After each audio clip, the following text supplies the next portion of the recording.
we remain steadfast in our commitment in delivering local news that matters. Stories that inspire. Enriching the lives of Filipinos in the Philippines and across the globe. This is your GMA Regional TV. Buong puso para sa Pilipino. Ito ang Mornings with GMA Regional TV. Magandang umaga. Ito ang Mornings with GMA Regional TV. Hatid namin ang mahalagang lokal na balita mula sa Luzon. Good morning, partner. Yes, good morning rin sa iyo, partner, at sa ating mga kapuso. Thursday today. Oo. October? Ay, November pala. 16. November 16. Bakit ko nare-recall? Kasi kahapon bonus ng ating mga government employees. Ah, ganoon. Di ba? Na-receive na nila eh. And speaking of bonus, pwedeng Ayan. pambili ng mga...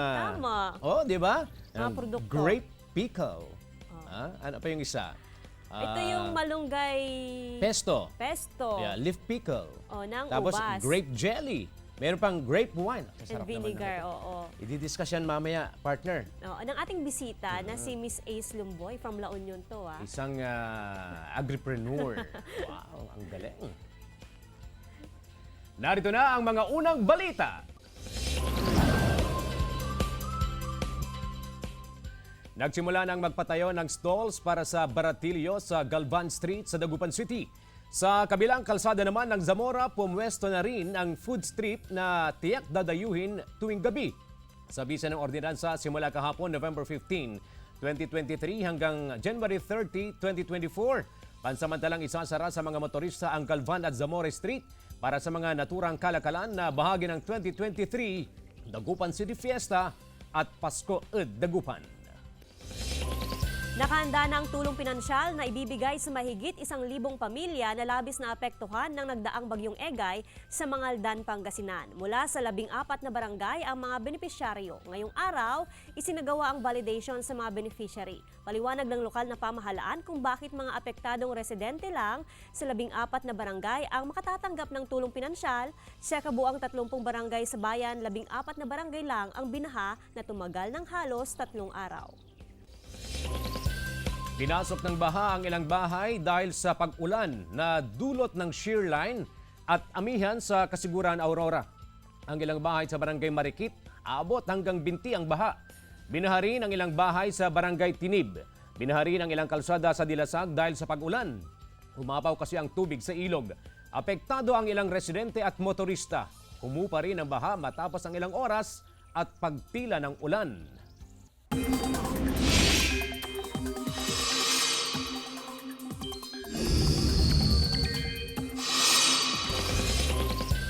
Mga kapuso, shear line, hanging amihan at mga local thunderstorm ang magpapaulan sa bansa ngayong araw ayon sa Pag-asa. Asahan ngayong umaga ang pag-uulan sa ilang bahagi ng Cagayan, Isabela at Aurora. Base sa rainfall forecast ng Metro Weather, malaking bahagi man ng Northern at Central Luzon ang magkakaroon ng maayos na panahon, posible pa rin ang ulan sa ilang lugar sa bandang hapon at gabi. Dahil pa rin sa amihan, maalon at delikado sa maliliit na sasakyang pandagat ang pumalaot sa mga dagat sakop ng Ilocos Norte, Cagayan Valley Region, Aurora, at sa ilang baybayin ng Quezon, Bicol Region, Samar Island, Dinagat at Surigao del Norte. Ilang irigasyon sa Calasiao, Pangasinan, natuyo na. Mga palayan nagkabitak-bitak na rin. Nag-aalerto Russell Simorio. Nagkabitak-bitak na ang ilang palayan sa Barangay Talibao, Calasiao, Pangasinan dahil sa init ng panahon. 4 na linggo ng tuyo at walang supply ng patubig mula sa mga irrigation canal. Hindi makapagsimulang magtanim ng palay ang magsasakang si Ma'am Pablo. Lugi raw siya sa nakaraang harvest season, kaya umaasang makababawi ngayong second cropping season. Wala pa yung tubig. Kailangan na namin yung tubig sa NIA. Talagang mag-uumpisa na kami. Wala. Hindi kami makapagtanim. Yan talaga. Kahit may deep well kami, luging-lugi. Bukod sa Talibao, tuyo rin ang mga irrigation canal sa Bunlag, Mangkup, Calasiao, Lasip at Malabago. Ayon sa Office of the Provincial Agriculturist, ekta-ektaryang palayan sa lalawigan ang hindi matamnan ng palay dahil sa epekto ng El Nino. Wala talagang patubig, di sila nagtatanim. Alam naman nila yon. If we travel sa Pangasinan ngayon, lalo na dyan sa Western Pangasinan, di na sila magtatanim after first crop ng rice. Ayon sa National Irrigation Administration, inaalam na ang mga lugar na hirap sa patubig pero tiniyak nilang tuloy-tuloy ang supply ng patubig ngayong second cropping season. Iminungkahi ng OPAG sa mga magsasaka na magtanim muna ng drought-resistant crops para hindi magkaroon ng problema sa patubig. Russell Simorio para sa Mornings with GMA Regional TV. Supply ng sibuyas sa mga cold storage facility sapat pa hanggang Enero 2024 ayon sa SINAG. Ang detalye sa report ni Russell Simorio. Naglalaro sa 150 hanggang 160 pesos ang kada kilo ng pulang sibuyas sa ilang pamilihan sa Dagupan City. Mas murang puting sibuyas na nasa 120 pesos ang kada kilo. Ayon sa Samahang Industriya ng Agrikultura, walang problema sa supply ng sibuyas. Sa katunayan, tonelagang sibuyas ang inilalabas mula sa mga storage facility sa dami ng supply. Maaga kasi yung pagpasok ng pulang sibuyas. Pumasok kasi yung iba end of September. May stocks pa yung mga local natin. Magtatagal ang supply ng sibuyas hanggang Enero sa susunod na taon. Kayang-kaya nitong tugunan ang domestic demand. Nagsimula na ring mag-stock ng sibuyas ang mga tindera sa Dagupan City. Nag-i-stock ngayon kasi bawat 2 araw tumataas ang presyo. Para hindi maano ang presyo sa mga taong kagulat. Mataas ang demand sa sibuyas sa Christmas season, kaya inaasahan ang pagtaas ng presyo nito. Marami din sa bagsakan, basta maabot mo yung presyo. Pero pag hindi mo maabot, wala. Russell Simorio para sa Mornings with GMA Regional TV. Tinatayang nasa 108 kilos ng botya o double dead na karne ang nakumpiska ng Tarlac City Meat Inspection Team o unit sa isang palengke sa syudad. Ang mga nakumpiskang botya itinapon sa condemnation pit na matatagpuan sa slaughterhouse ng Tarlac City. Ipinagbabawal sa Meat Inspection Code of the Philippines ang pagbebenta sa merkado ng mga karne na hindi dumaan sa maayos na proseso dahil maaari itong magdala ng banta sa kalusugan ng tao. Layo ng inspeksyon na paigtingin ang pagbabantay ng mga karneng ibinebenta sa mga pamilihan sa loob ng Tarlac City para masiguro ang kaligtasan ng mga mamimili. St. Bernard Dog na isang atraksyon sa Baguio City, inisyuhan ng notice of violation dahil sa kawalan ng health card. Sundan sa report. Bukod sa malamig na klima at magagandang pupasyalan, isa rin sa atraksyon sa City of Pines ang mga St. Bernard Dog kung saan pwedeng magpakuha ng litrato kasama ang mga maamong aso. Ilan sa St. Bernard Dog makikita sa Mines View Park, Wright Park at maging sa Lion's Head. Hindi raw kompleto ang Baguio City experience kung walang picture kasama ang St. Bernard Dog. Pero ngayong linggo, 4 na may-ari ng St. Bernard Dog ang inisyuhan ng Notice of Violation ng Baguio City Veterinary and Agriculture Office. Bukod sa kawalan ng business permit, napag-alamang walang vaccine card at health card ang mga aso. Wala silang permit kaya hindi pwedeng i-display. Kaya ang instruction ko sa mga owners, pagbalik namin ito wala yung permit, kailangan namin i-impound yung aso. Hindi naman ipinagbabawal ng lokal na pamahalaan ang pagkuha ng litrato kasama ang St. Bernard Dog, pero mahalagang matiyak din daw ang kalusugan at kaligtasan ng aso. Kaya ang message namin sa kanila, you have to follow the rules and regulations. Kung ang mga batas natin, laws and regulations, governing that business, kailangan tumupad sila. Binigyan ng 2 linggong palugit ang mga dog owner para mag-comply sa regulasyon. Sinisikap ng news team na makuhanan ng pahayag ang mga pet owner. Jasmine Gabriel Galban para sa Mornings with GMA Regional TV.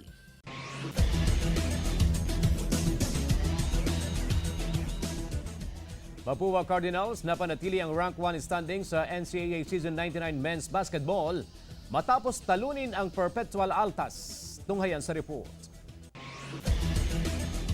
Napanatili ng Mapua Cardinals ang kanilang solidong top 1 position sa elimination rounds ng NCAA Season 99 Men's Basketball Tournament.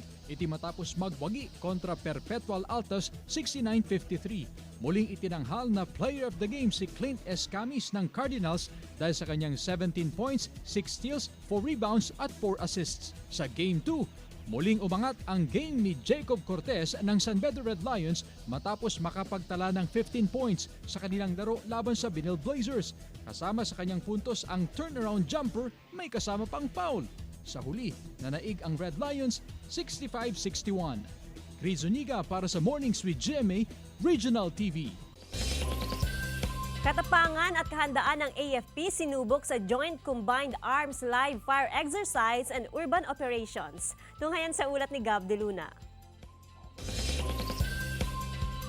Maagang naghanda ang Armed Forces of the Philippines sa ginanap na Joint Combined Arms Live Fire Exercise and Urban Operations sa headquarters ng 4th Marine Brigade, Camp Cape Bojador, Burgos, Ilocos Norte. Mahigit 1,500 active and reserve forces mula sa Philippine Army, Philippine Marines at Philippine Air Force ang nakilahok sa exercise. Inihanda ang naglalakihang ammunition para sa mga combat assets. Naunang pinaputok ang 105mm artillery at sunod naman ang Atmos 155mm.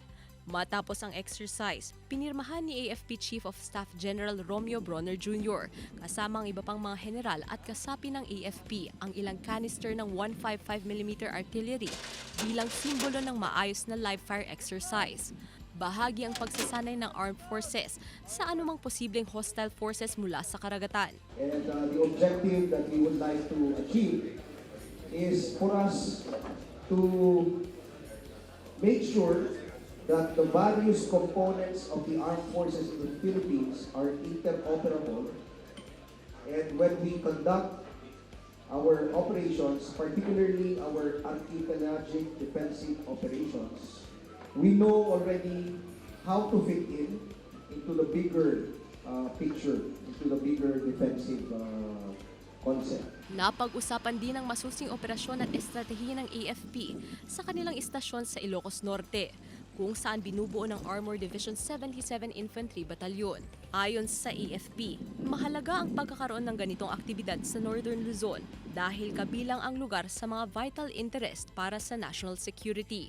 Now we are challenging ourselves by experimenting with other areas in Luzon, and we've also been taking a look at other areas dun sa west side of Palawan. There is important value for us to do it here in Northern Luzon. It adds to the complexity of our operations, and it also adds to our strategic messaging that we are able to actually in Ilocos. Gav de Luna para sa Mornings with GMA Regional TV. Mga teknik at pamamaraan sa agripreneurship, abangan sa pagbabalik ng Mornings with GMA Regional TV. Ito ang Mornings with GMA Regional TV.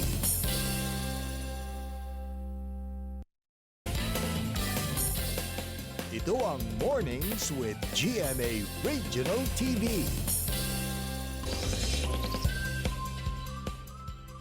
Kasabay ng nagbabagong panahon, dapat sumabay na rin ang ating mga kababayang magsasaka, maging ang mga business-minded. Dahil ang uso ngayon, agripreneurship. Paano nga ba tayo yayaman sa agrikultura? Pagkwentuhan natin yan ngayong umaga kasamang isang agripreneur na si Miss Gracia Lumboy mula La Union. Good morning, Ma'am Ace! Joanne, kumusta po? Oo, si Miss Ace from La Union, isa siyang nagmamay-ari ng farm ng grapes. Yes, po. Nako, at nagsusupply rin sila. Talagang tatak agripreneur na si Ma'am. Kasi from the ubas into another byproducts ang naproproduce. Okay, Ma'am Ace, ito po yung tanong. Ano nga ba ang konsepto ng agripreneurship? At paano kayo nagsimula sa kabuhayan na ito? Actually, Miss Joanne, pag sinabi nating agripreneurship, it's actually a combination of agriculture and entrepreneurship. Parang pinagsasama lang po natin ang pamamaraan ng pagsasaka, parang upang tayo po ay kumita ng mas marami po sa pamamaraan ng agripreneurship po. Yung pinakasimpleng termino po. Okay, hindi na lang siya traditional farming. Yes, na tama yung po kayo dyan. raw from the farm, yun na lang yung ibebenta mo. Tama po kayo dyan. May elaborate natin yan mamaya, Miss Ace.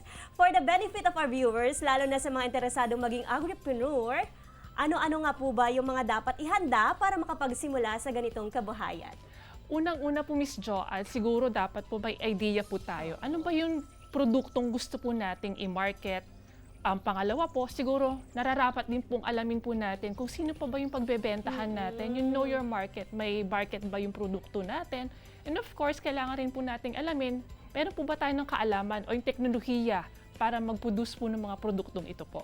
Oo, importante yon. Anong ibebenta mo? Sino ang market, Market mo? mo. Tama Diba? po dyan. Opo, Hindi ka opo. lang ordinary farmer. Ikaw rin ay isang entrepreneur.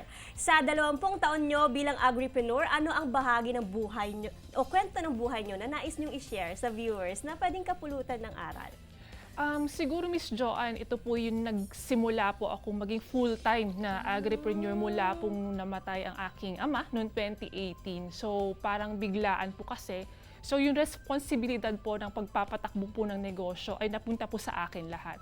So mula po sa isang magiging corporate worker, bigla po tayong naging hands-on full-time po sa ating negosyo. So ang maibabahagi ko po sa ating mga manonood po ngayon ay dapat may passion po tayo, dedikasyon, at kung may mga pagsubok gaya po ng lumagpas sa COVID po, wag po tayong nawawalan po ng pag-asa. Yun po yung napaka-importante po. Nabanggit nyo yung father nyo. Kung hindi ako nagkakamali, Mama, as far as I can recall, ang father nyo ang founder ng Ubas Farm sa La Union. Yes, Siya ang nagdala ng ubas sa La Union. Ubas seedlings. Yes po, ma'am. Opo. Para palaguhin. Opo. Sa bawat negosyo, sabi nga nila, may mga ups and downs. Ano ang mga learnings nyo rito? Siguro po, mainam po, for example po, pag nagkakaroon po tayo ng challenges sa negosyo, tuloy lang po.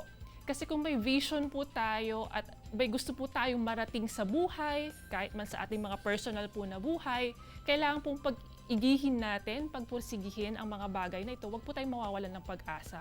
Pangalawa po, napaka-importante pong continuous improvement, continuous learning po, para po mas mapa-improve po natin ang ating mga produkto, ang ating kaalaman po. Okay.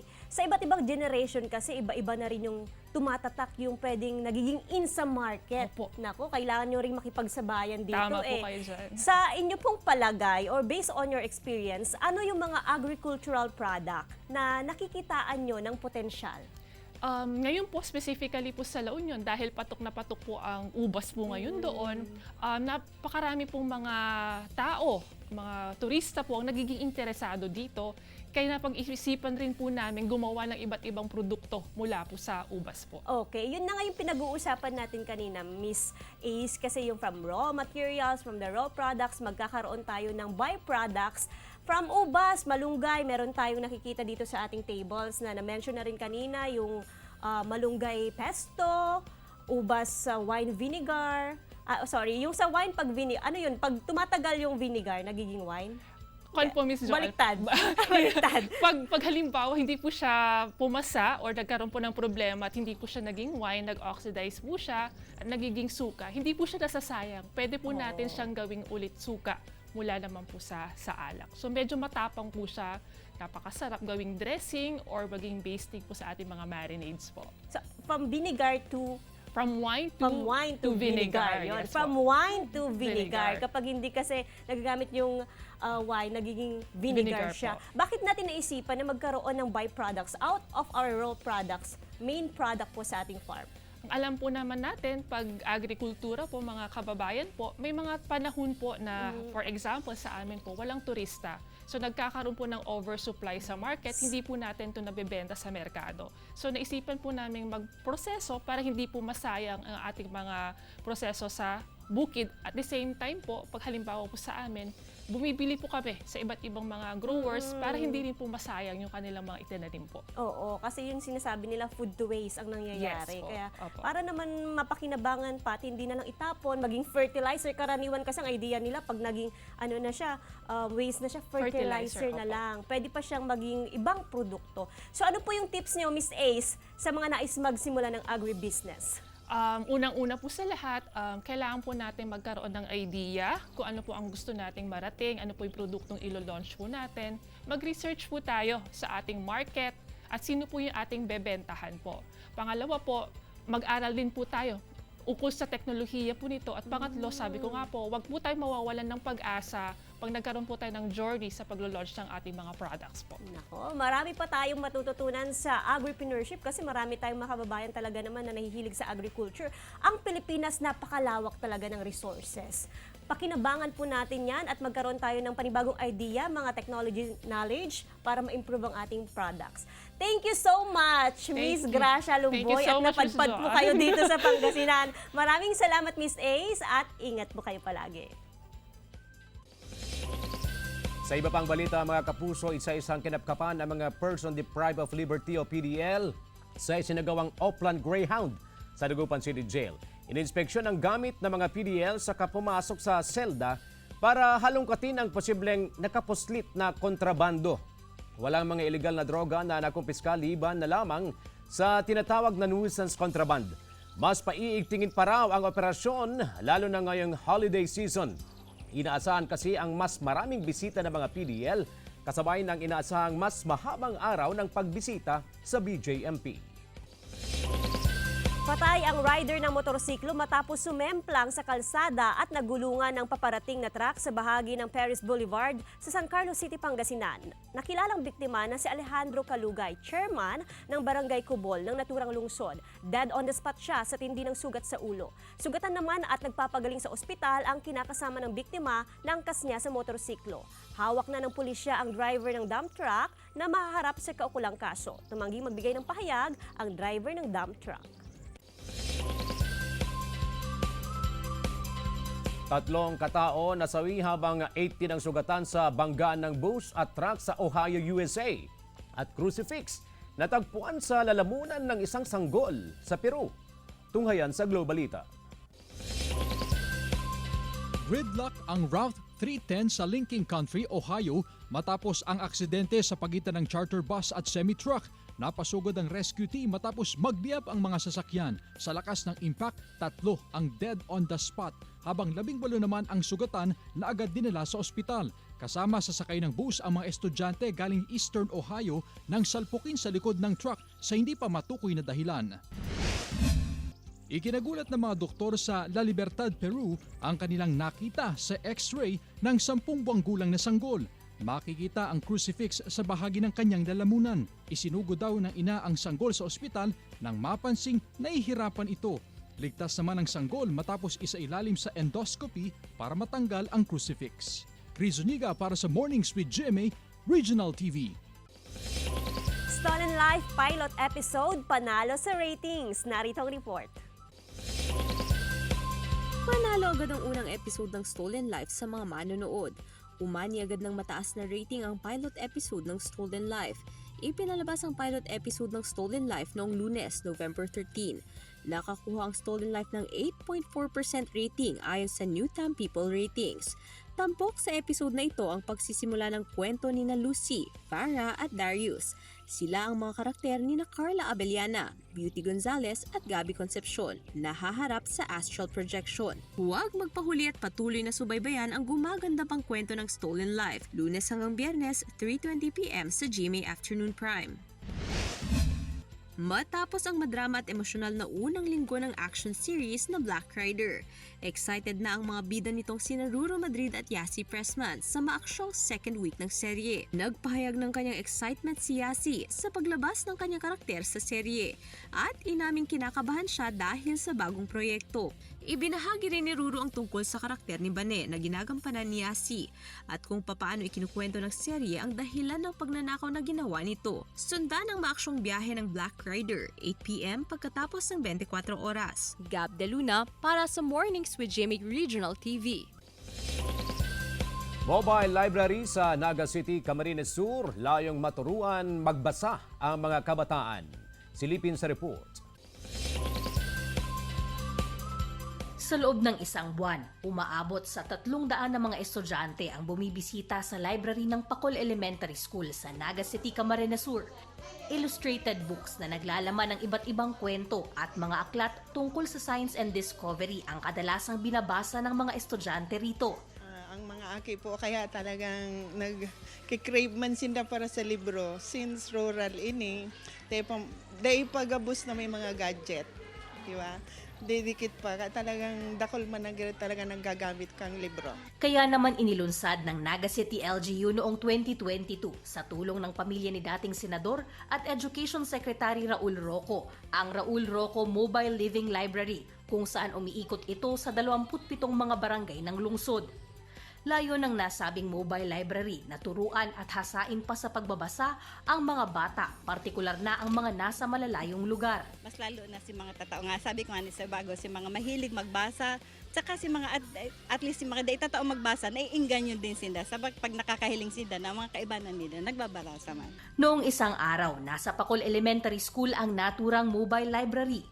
Ang aning po matibay po magbasa, pinsusunod-sunod ko po.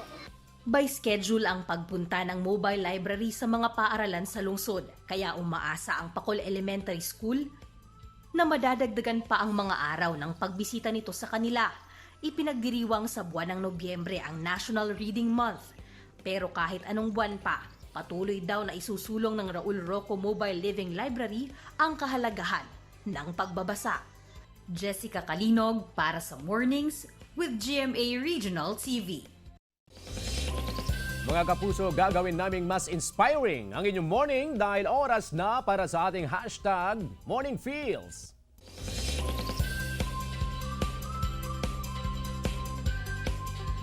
Success is not defined by the wealth we accumulate, but by the impact we leave behind and the lives we inspire along the way. By Joe Magsaysay, a well-known Filipino businessman and a successful food industry entrepreneur. Yan, partner, ikaw, anong naisip mong product muna at gustong gawing ibang produkto? Nakaka-inspire talaga yung Guest si natin. Miss Ace. Miss Ace Lumboy. Oo, talagang ang dami kasi yung paraan eh. Oo. Hindi ba? Para kumita. Oo nga eh. Ay, ang mahirap kasi yung mag-umpisa doon sa umpisa. Well, sa bagay sa mga bawat LGU naman nila, at even sa barangay partner, sinusulong na rin nila yung, di ba, one town, one product, one barangay, one product. Kung ano yung talagang nakikitang produkto doon sa sa isang lugar, pinayayabong, nagkakaroon ng training para magkaroon ng livelihood, magkaroon na rin ng pagkakilanlan yung isang lugar. Yun yung kagandahan ng agripreneurship. Oy, sa Sabado, partner. Oo. Sa Sabado, ay dudumugin tayo ng mga artista dito sa Dagupan. 4 o'clock p.m., Kapuso Mall Show, nandyan sina John Lucas, Katrina Halili, Carla Abellana, Beauty Gonzalez. Sila yung mga cast ng Stolen Life. At cast ng Sparkle You, hashtag Ghosted, si Marco Massa, si Liana May at Princess Alia. Yan sa Lepo Mall, Dagupan. Mga Kapuso, 39 days na lang, Pasko na! Maraming salamat mga kapuso sa pagtutok sa Mornings with GMA Regional TV. Samahan nyo kami mula Lunes hanggang Biyernes. Ako po si John Punsoy. Maaaring mapanood ang ating episode sa www.gmaregionaltv.com at mag-subscribe sa official YouTube channel ng GMA Regional TV. Ako po si CJ Torida, buong puwersa para sa mas malaking misyon at mas malawak na paglilingkod sa bayan.